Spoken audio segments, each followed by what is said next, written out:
मैं वो औरत हूँ जो इस चीज के भी खिलाफ है कि मंदिरों में माता की मूर्ति जहाँ पे होती है, जहाँ जहाँ देवी का रूप है, उसके कपड़े एक आदमी कैसे चेंज कर सकता है? अब तुमको किसने हक दिया?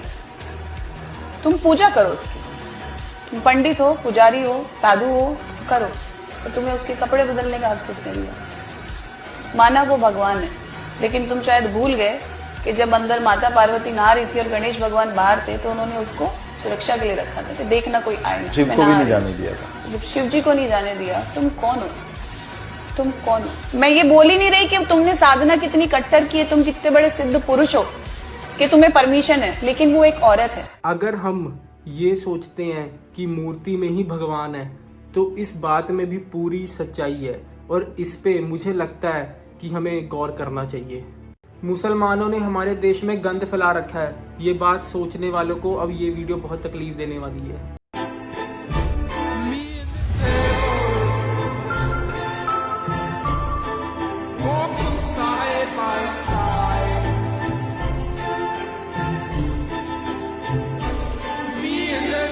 क्या हमारे देश की आज जो हालत है ये मुसलमानों की वजह से है, या खुद सोचिए ये आप लोगों की वजह से है? क्योंकि आप लोगों ने हिंदू मुस्लिम के नाम पे वोट दी। अगर आप एजुकेशन के नाम पे वोट देते, हेल्थ के नाम पे वोट देते, अगर आप एम्प्लॉयमेंट के नाम पे वोट देते, तो आज हमारे देश की ये हालत नहीं होती। हमारे देश की जो हालत है इसके जिम्मेदार मुसलमान नहीं, हम सभी खुद है।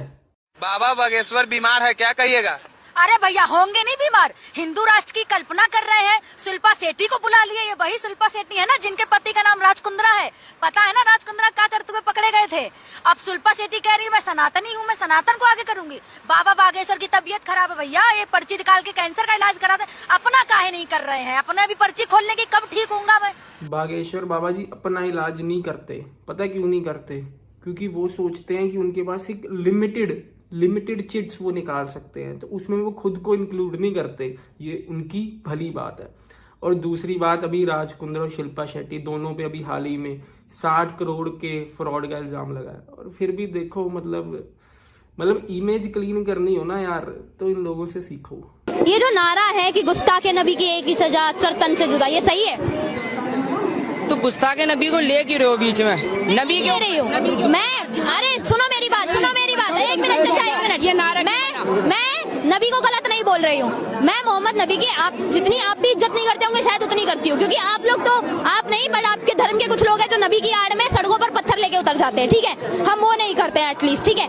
ये नारा कि गुस्ताखे नबी की एक ही सजा सर तन से जुदा, ये सही है? ये नारा है क्यों, ये बताओ मुझे। ये तो आप बताओगे ना। तो नबी के बारे में गुस्ताखी करी होगी, जब ही तो कहा होगा ये सर तन से जुदा कर देंगे। सर तन से जुदा है। क्यों जुदा है भाई?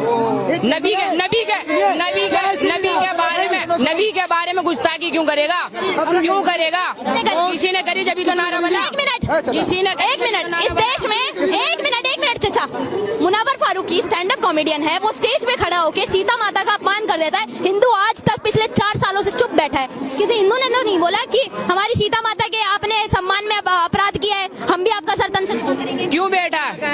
पहली बात तो मुनावर फारूकी वो एक स्टैंड अप कॉमेडियन है, ठीक है, मजाक मस्ती करते हुए उसने कुछ बोल दिया होगा जय श्री राम पे, जो कि गलत है, नहीं करना चाहिए।